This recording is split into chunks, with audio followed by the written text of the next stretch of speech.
I don't know if it's entrepreneurship or being stubborn, but I think a lot of us need to get to the point where we prove to ourselves that we can do stuff.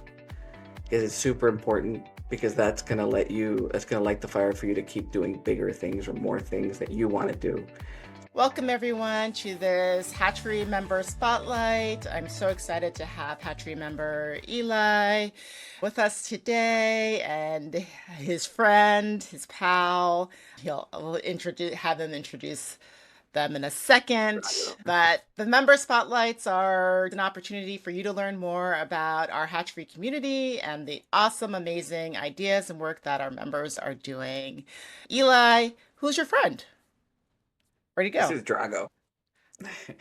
Drago is a Chekwala, and he's native to Arizona and northern parts of Mexico, part of the iguana family.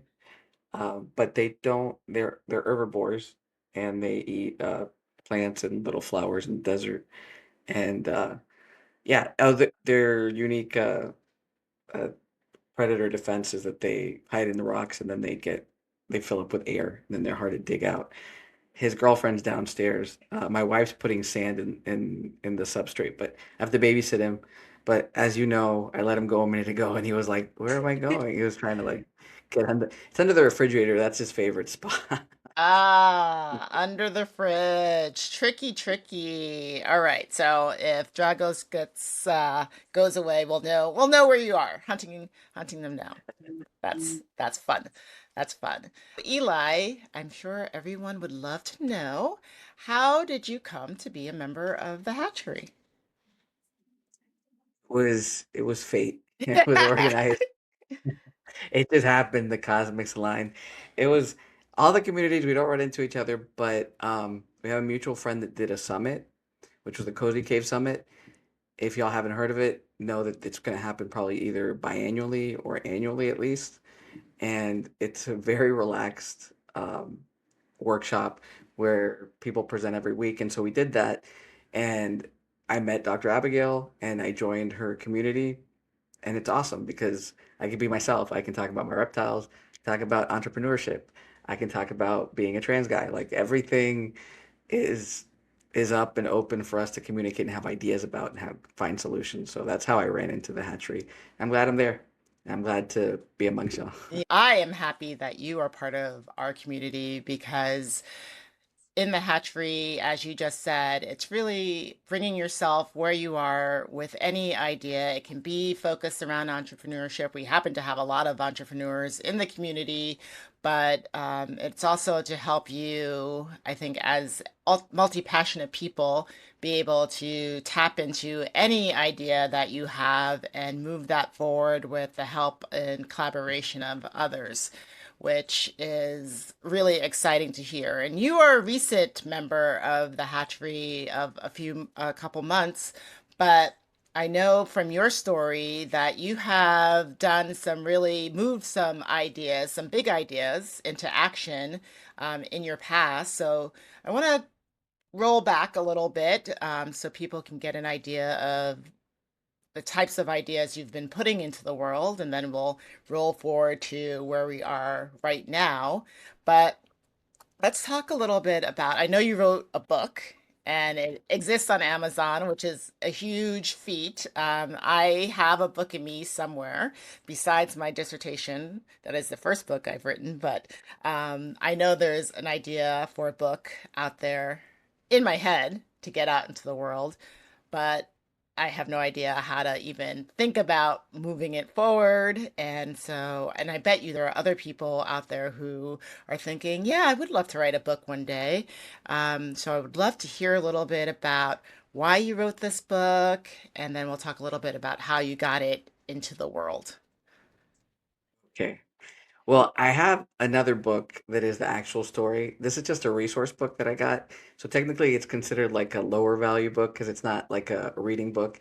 It's for you to, when you go into surgery, write down checklist of the things that you need, insurance information, make sure you have everything for your travels, and then it's an affirmation book. So every day that you're healing, it has an area for you to log what things are looking like, how you're feeling, and then you can color or paint. So it was just something that a resource that the community needed that we didn't have, where it organized the boring tasks, but also give you something fun to look forward to and something to heal you mentally and while you're healing physically. Because a lot of times when you go through surgery, you're stuck laying down for hours or having to rest if you're active, or we take for granted getting out and just drinking coffee outside. Like when you're recovering from surgery, that's stuff that you don't really get a chance to do sometimes, depending on where you live or where you're at. But I thought about it because so I went down the rabbit hole for creating books for Amazon. It seems like an overwhelming process, but really all you're doing is that you pick a niche and then you see how many authors are doing that niche and like what's popular in there. But I said I'm going to do my first book relating to something that's going to help my community and that's going to make me happy and I'm gonna be able to share. So that was the first thing I did. As soon as I published it, I sent some to my surgeon, and then I found some other group of people. I sent them like so. My first interactions weren't sales, even though sales came from that because people posted about it. Yeah. Um, so, but it was pretty cool to bring it. It proved. You said earlier a minute ago. You said like bringing life and action to things, and I think that I don't know if it's entrepreneurship or being stubborn, but I think a lot of us need to get to the point where we prove to ourselves that we can do stuff because it's super important because that's gonna light the fire for you to keep doing bigger things or more things that you want to do. And I think that that's where I run into people running into issues when it comes to the book. Because if you want something that you're gonna write content about, then 5 minutes of you just writing a paragraph a day, and in 3 months you have most of the book. You know what I Yeah. mean? The mechanical stuff, you join my community and you tell me, hey, I need a workshop on a Tuesday, and I'll walk you through how to upload it on Kindle Right. and getting your account. I can help you do that stuff. But and that's why the hatchery works for things that somebody comes into one of, because they're called rubber duck, and those are cool because I know you explained it to us. It comes from programming, Yeah. but they're little masterminds. They're tiny masterminds. Um, had I had that before, I think it would have been faster. But I was still able to do it by myself. So you can do it, but if you have a community of people that are like, okay, that would work, or here's an obstacle, but here's how you can get past it. Um, a lot of things that I've done would have been faster because it feels when you do it by yourself, everything feels so much harder. Definitely, definitely. So there's many things that you just said in there that I want to touch on. Okay. One that, yes, doing things alone is definitely harder than doing it with community or collaborating with others. I just did a workshop yesterday with some folks at a tech conference for women of color, and one of the participants said, what she took away from the workshop was that she had been struggling with these ideas of how to balance her wellness. And she realized that once she started doing it in collaboration with others and community, she's all like, oh, all these different light bulbs just started to go off. And so that is definitely a good realization to have, is that ideas brew faster and go faster in community. The other thing you mentioned was the rubber duck session. So in the hatchery, we do have these rubber duck sessions where, yes, that is a perfect way to describe it. They're like little mini masterminds, and people take the ideas that you have in the moment, and you're able to move them forward in those sessions as well. I also host morning sessions called The Doctor Is In, just coffee, really low bar, not low bar. What do you call it? Relax. I'm Relax. not on. Yeah. Sure. No Yeah, right. agenda, Low pressure. Yeah. low pressure sessions where you can bring ideas, whatever's on your mind, which I love because you never know where the conversation is going to go. The rubber duck sessions tend to have a little bit of a theme that I drive, but ultimately you bring whatever ideas you want.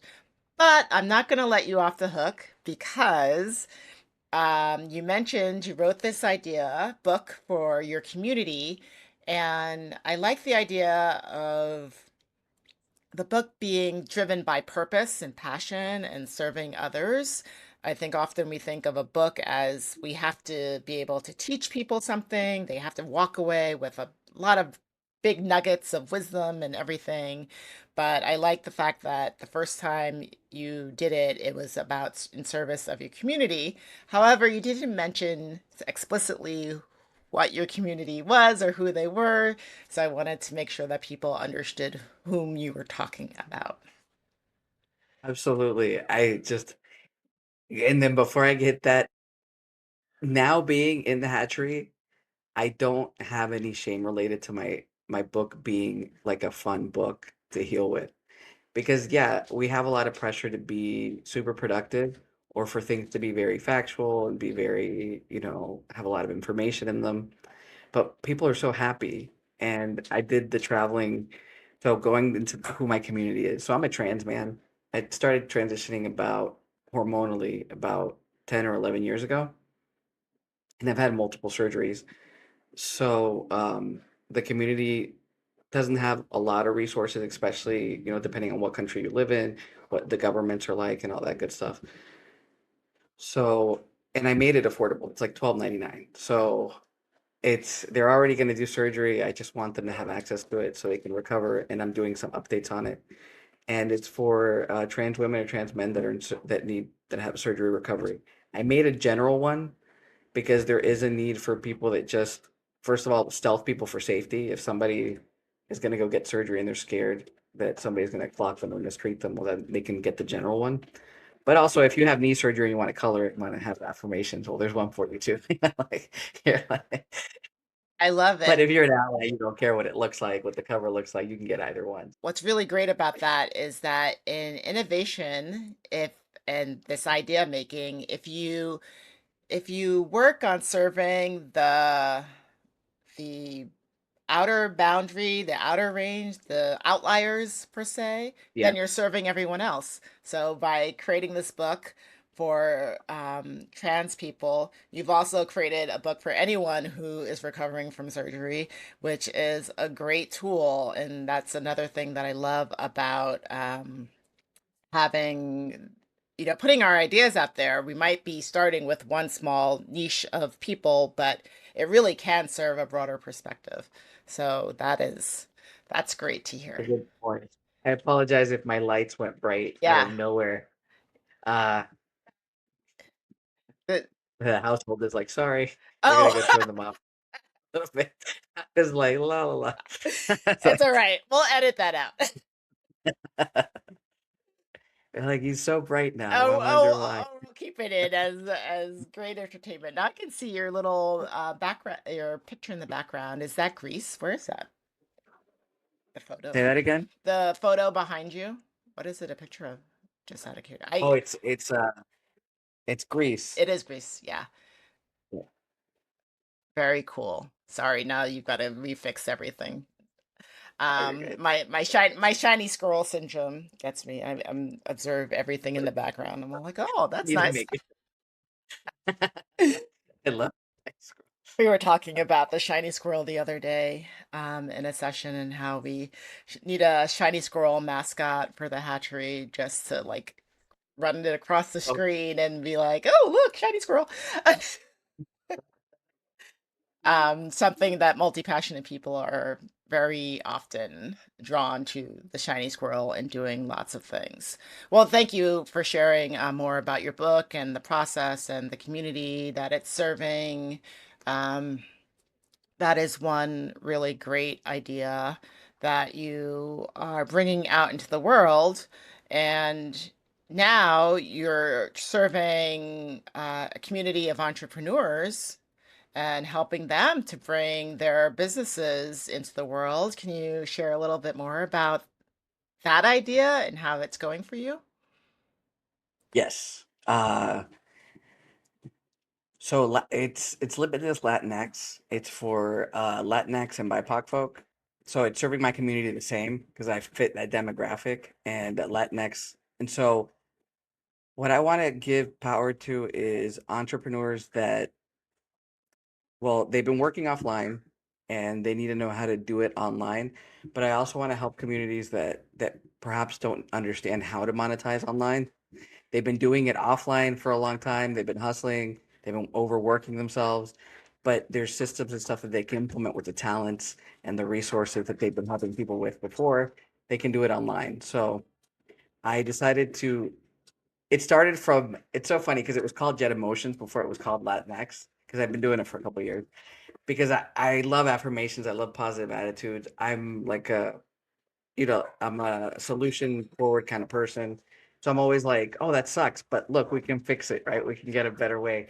So I had done Jet Emotions and I just transferred that idea of wanting to uplift people and making things easier and making things understandable and getting through all that noise because I feel like you go online and you're like, well, I'm going to do this. And you realize there's more parts to it than you think there is, but it's not as hard as it seems because if not, I wouldn't be able to do it. Right. So Yes, yeah. you can definitely do it if I'm doing it. So that's what Latinx is about. It's about being motivational, uplifting, but I'm starting completely. I'm not building like I did with my first community where I front loaded because I was like, I every time I figured something out, I was like, y'all need this, but maybe not everybody's on that same path. So right now, I'm listening to what the members need. If they need any help with something, I'll bring the topic up and I'll post about it. But I'm going slowly unless I work one on one with you. And I'm enjoying that process. And I'm enjoying like having fun, which thank you, Hatchery. I'm being playful, I'm being more silly, I'm being more authentic to who I am. Because I felt like the first year I was very the entrepreneur journey where that's what I try to tell people a lot is that you're going to go through a lot of like ups and downs and a lot of emotions through the process. And you're going to learn a lot about yourself and you're going to learn about why you're repelling customers or why you're attracting customers. It has to do everything with maybe you're not being authentic enough, Yeah. or maybe they're smelling the fear of you not having confidence in your offer, right? So there's a lot of that kind of weird woohoo work that people are like, no, no, tell me. I'm like, I can tell you, but if you don't fix that, you're going to keep attracting those clients, right? Or in your wording, I had somebody the other day send me a piece of content and it kept saying like, it's going to be free because it's free because you deserve to have something free and that's fine. But they know that all the resources are free that they have access to. But that's something inside of my client that is scared of saying that it's going to cost something and those people might reject her, right? So we have to, so that I enjoy the work. I love helping people go through the stuff that I went through. Because if you're a minority, usually, not to stereotype us all, but we didn't have a lot of financial planning information. Um, we weren't given confidence by society sometimes. We're like, hey, this is your place. Don't step out of it. I feel that women can definitely identify with that too. Um, so there's a lot of stuff that we have to work through. And then once we hit that level, combined with the systems that we have, it's just there's no limit. There's no glass ceiling to be an online entrepreneur. You know what I'm saying? And you find your people. And that's what I've learned this year by collaborating with the hatchery, by collaborating with the Cozy Cave Summit is that even though like every man's an island, we can't we we can't really it can't really function not in when it comes to social media. It's social media. It's about being interactive. It's about supporting each other. It's about getting to know what you do and sharing. So this year is being more authentic, sharing more, and I have that journey in my community, and I'm gonna document another community that I'm opening in March. So y'all, if you want to join me in that, you'll get to see me start from the beginning on, and it's trans related. So you can see that it doesn't have to be make money online. You can have the hatchery, which is talking about creativity. You know what I mean? Yeah. You can have my community, which is for trans people that I'll be opening. So it doesn't have to be make money online. You can make money online through special interests, through hobbies, through something that you're really passionate about. But one word of caution that I do tell people is that make sure that it's something that you don't love too much because it will become work in a weird way. You have to balance that. So you don't want to get sick of it completely. If it's something that you want to revisit for the rest of your life, I don't. So kind of pick something in between your love and passion. Those are great points. So many things that I heard.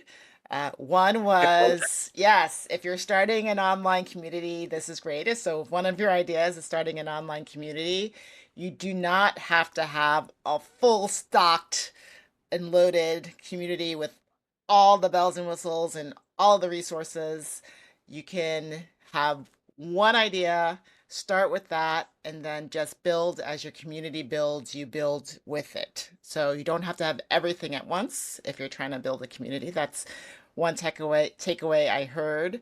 The other thing I heard that I think is great is that yes, many of us are using our ideas, especially if you're multi-passionate. And in this day and age, in the economy that we have, we're looking to supplement our incomes in different ways. If we have a full-time job, maybe we need more money and we're just looking for ways to do that. And a community is a great way to do that. And Eli can help you think about how you could bring your skills and to build an online community and monetize that. But you can also create a community around something that you love.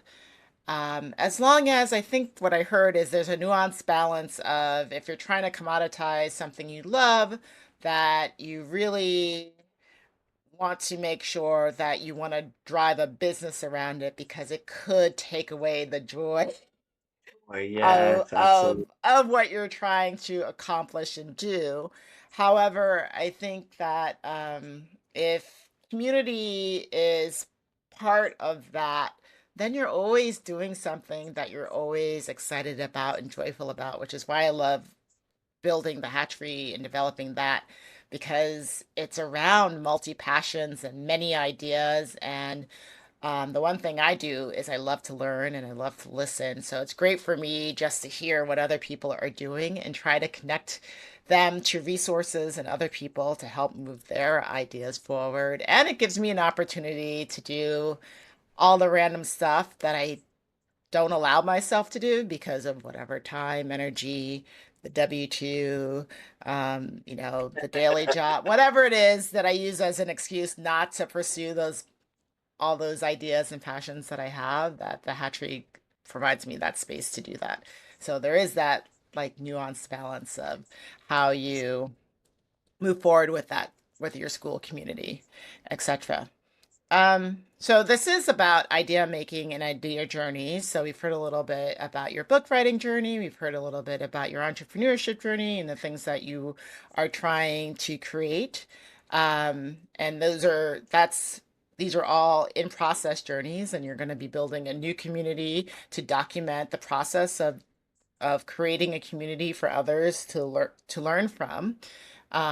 Is there anything else that is an idea you have for something that you're trying to pursue in 2026?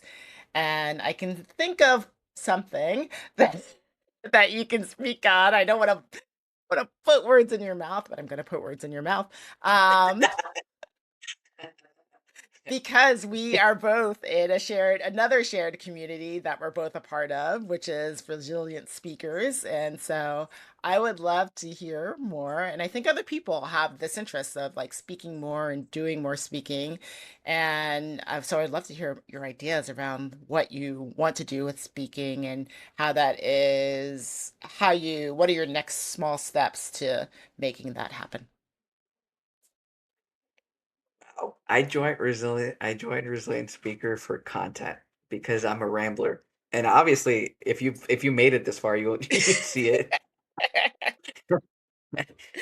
I'm like I'm like, let me get this idea, let me get this other one. So I said I'm gonna join Resilient Speaker so I can um speak more naturally to the camera and to the content. And now this month is really just when I began flirting with the fact that maybe, hey, I could do some public speaking gigs. And the good thing about it is that it's very niche specific, even though you can broaden it. For example, let's say you're talking about mindset when it comes to being resilient. I could say like mindset resilience is important through the surgical process of somebody transitioning, right? But I could also translate that into, but you need mindset and resilience for entrepreneurship, right? So you can broaden it to get as many opportunities or gigs as that you want, or you can keep it short and simple the thing is that we do need community. So resilient speaker, Vatsal, the group owner, there's no right way or wrong way to do anything. And here's the proof. So Vatsal doesn't do a lot of social media. He only does LinkedIn and he does in person. Like, so if he meets you, he's like, hey, I have this group, let's go. So that tells you that there's a lot of avenues for you to grow your community, to grow your online business. It's not just one way. Same thing, like you can do paid ads or you can do hybrid where you do organic content with a little bit of paid ads. There's people that only do paid ads, right? So there's no wrong or right way to do it. It's just a thing that you're comfortable with and your budget and what you want to build. So having said that, I realize that the in-person element is important for public speaking, so I'm thinking about going to my local Cheers play. I don't know, Toastmasters, not like Cheers. Yeah, To the local. cheers. Which is Toastmasters, same thing, right? Cheers Masters. I'm like, we speak here. I just wanted to toast because I brought the alcohol. I'm kidding. Cheers to that. So yeah, so yeah, so my it's opened the idea for me to flirt with it. And in that case, there is a lot of opportunity. So I'm telling you and reminding you and whoever's watching this that start if it's in your heart and your passion to speak publicly, do it because I'm not there yet and I already see windows of opportunity. Like there's two conferences for trans people, for example, and there's entrepreneurs that go to those because they're not mutually exclusive, right? So I could definitely sign up for that. I could even reach out. My surgeons are there's enough relationship there that I could reach out and say, "Hey, do you have a conference?" I could give a 5-minute speech about what the perspective of being a patient is for whatever reason. So it's just about having the creativity to know what angle to hit because opportunity is there and people want. I don't know if it's because the internet age, but I've also noticed that there's like this hunger to hear people tell their story directly in person or in a video where they're just telling the story versus it being too scripted. So there's a hunger. People and it's crazy because I am an introvert and I've been trucking for like 11 years. So I'm I'm very cynical sometimes. I'll be like, yeah, yeah. And because I'm a mind pattern person, sometimes people's stories I can be like A, B, C, D, obviously, right? So, Mm-hmm, mm-hmm. but I'm allowing myself to hear the humanity and to listen to it and understand why people need that connection because I'm missing that part as a human. There's something off on me. I don't know if it's because of the trucking, but after the collaboration that I did with Cozy Cave and the connections that I've made, I'm like, where have I been? Why have I not been around people? It was the missing puzzle piece for everything in a crazy way. Yeah. Yeah, wild. Um, our yeah, our ideas need others to bring them to life.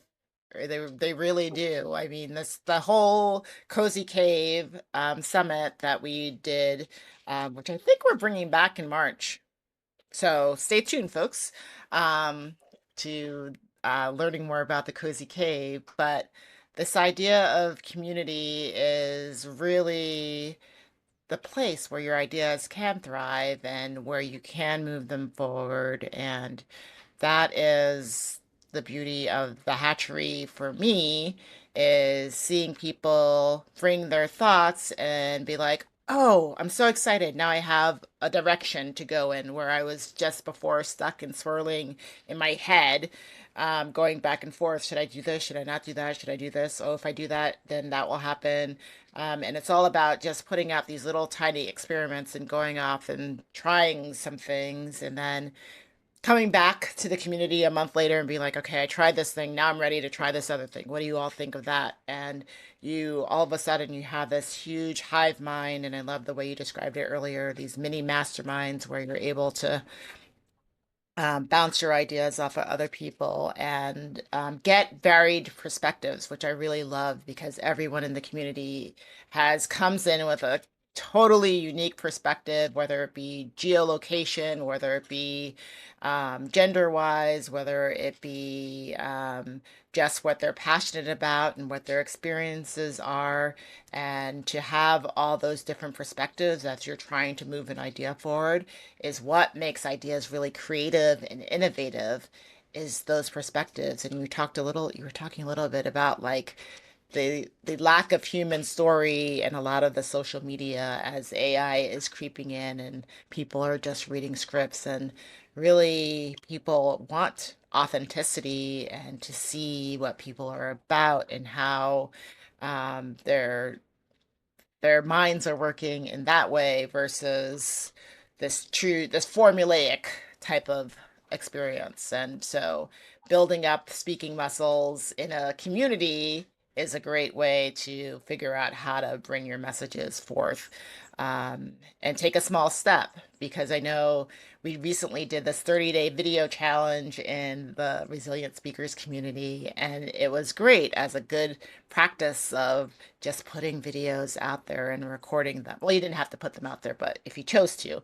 put them out there. And I didn't do all 30, but I did 13, and I put them out there, and that was a great first small step to just making more consistently posting videos in out in the wild. So that is fantastic.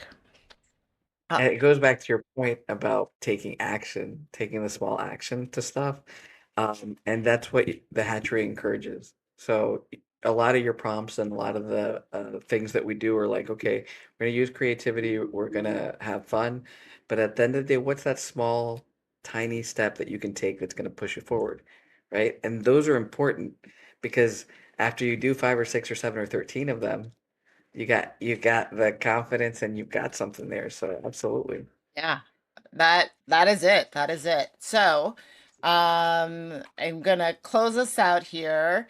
Thank you for this great conversation. I'm trying to figure out, since this is our first member spotlight video, I'm trying to think about what is the final question that I should ask every person that's on here. So if you have ideas about the question, please do put it in the comments and let us know. Let me know what you think I should ask every member. What would you want to know? But for now, I, use my code designer, my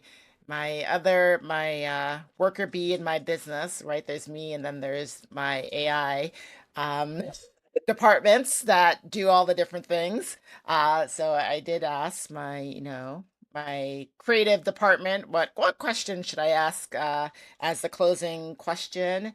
And uh, I think I have two that I'm like going between. So maybe I'll ask Eli. Uh, I think I'm gonna ask you this one. Never mind, the first one. All right. So to close us out, finish this sentence. Getting unstuck doesn't require blank. Getting unstuck doesn't require pain. Doesn't have to be painful. Doesn't have to be painful. You can do it with community. Yes, you can do it with community support. I so snakes, I have snakes. They'll get people put little sticky traps on them and they'll get stuck in them if they're out and about, right? And you could either rip the snake off and tear it apart, right? Or you can put baby oil on it and just take the glue and cancel it and the snake will be out. And that's I think we don't realize that there's more ways. We don't have to live in pain. We don't have to move through pain to get things done. And I know that a lot of people in our community know that women, I know that minorities are told that the only way to make something count is through pain, and it doesn't have to be that way. At least I don't feel that. Mm. Those are good words to end on. Thank you for joining me today, Eli. It was such a pleasure, and I hope that I took away. I always learn something new when I'm in conversation with others, and I hope that all of you took something away as well, and that you will consider joining us in the hatchery where we work on take those ideas that are swirling in your head, get you unstuck, and move you into creative momentum. And we do so together in collaboration, which is the beauty of the community. So thank you, Eli, for joining me today. We'll see y'all soon. I appreciate your